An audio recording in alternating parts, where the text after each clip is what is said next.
चलिए coordination compound का हम दूसरा लेक्चर लेकर आए हैं।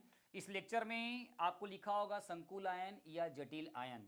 ध्यान देना बच्चों, संकुल आयन या जटिल आयन जो होता है वो संकुल यौगिक से प्राप्त होते हैं। समझ में आ रहा है? तो देखिए क्या बोल रहा है, संकुल आयन या जटिल आयन। ठीक है, क्या बोल रहा है, संकुल आयन वे आवेशित मूलक है जो एक सरल धातु आयन या धातु परमाणु और दो या दो से उदासीन अणुओं मतलब लिगेंड्स, वो लिगेंड्स के बारे में बात कर रहा है। उदासीन अणुओं मतलब लिगेंड्स के बारे में बात कर रहा है, या लिगेंड्स के साथ कोऑर्डिनेटर है ना, बॉन्ड के द्वारा आपस में क्या होते हैं, जुड़ा होता है, उसी को हम लोग क्या बोलते हैं, संकुल आयन या क्या बोलते हैं, जटिल आयन कहा जाता है। लाइक दिस एग्जाम्पल के बारे में बात कर रहा हूं मैं।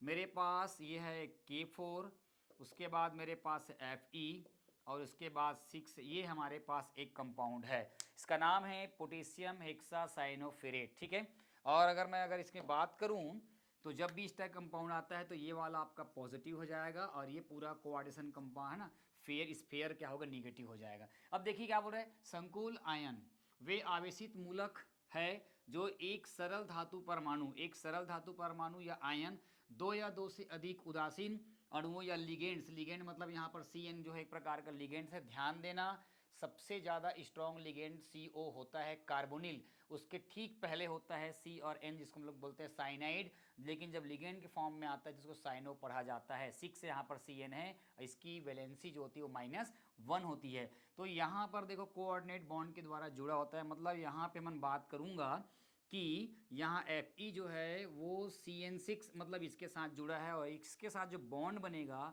वही बॉन्ड रहेगा कोऑर्डिनेट बॉन्ड के द्वारा आपस में जुड़े रहेगा और ये आपका संकुल यौगिक है। अगर हम इसको क्या करेंगे, अगर ब्रेक डाउन करेंगे इसको, अगर मान लो के बाद आयनन करवाएंगे या तोड़वाएंगे तो ये क्या करेगा, कुछ इस तरह का टूट जाता है। आप देख सकते हो यहाँ पर K, आपको पता है K कितना होता है, K प्लस होता है, लेकिन यहाँ पर 4 दिया है प्लस, और उसके बाद ये पूरा ब्रेक हो गया, ये 4 दिया है, इसका वैलेंसी है, तो ये हो जाएगा आपके पास क्या हो जाएगा Fe और ये हो जाएगा आपका CN6 हो जाएगा, और यहाँ पर क्या आ जाएगा 4 माइनस हो जाएगा। तो संकुल आयन कौन बना, मतलब इस संकुल यौगिक से क्या बन रहे हैं, संकुल आयन बन रहे हैं। दोनों को ब्रेक कर दिए हैं, ब्रेक हो गया है।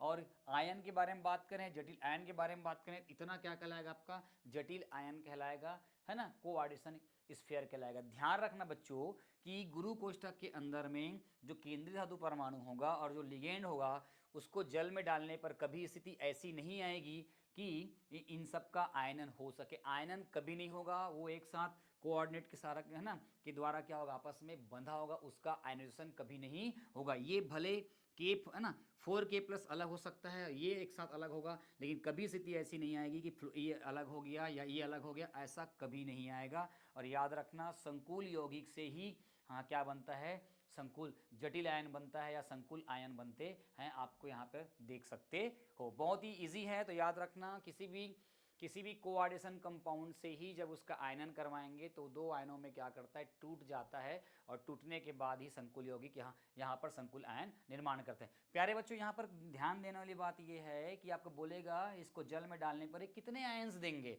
तो कितने आयंस देंगे, ये टोटल क्या है 5 आयंस देंगे। 1 नंबर में क्वेश्चन पूछा जा सकता है, कैसे 5 आयन देंगे। यहाँ पर K4 कितना है, 4 है, तो टोटल यहाँ पर क्या होगा, 4 का जगह आपका आयंस हो जाएंगे, प्लस ये पूरे इतना कितना है, 1 आयंस है, ये आपको हो जाएगा 1 आयंस हो जाएंगे। तो यहाँ से 4 और यहाँ से 1, टोटल कितना हो गया, यहाँ पर 5 आयंस। ये जल में क्या करेंगे, इसको डिसॉल्व कर दिया जाए तो ये 5 आयन क्या करेगा, उत्पन्न करते हैं। तो इसको क्या बोलते हैं हम लोग, संकुल आयन या क्या बोलेंगे, जटिल आयन कहेंगे। जल्दी मिलते हैं अगले लेक्चर में।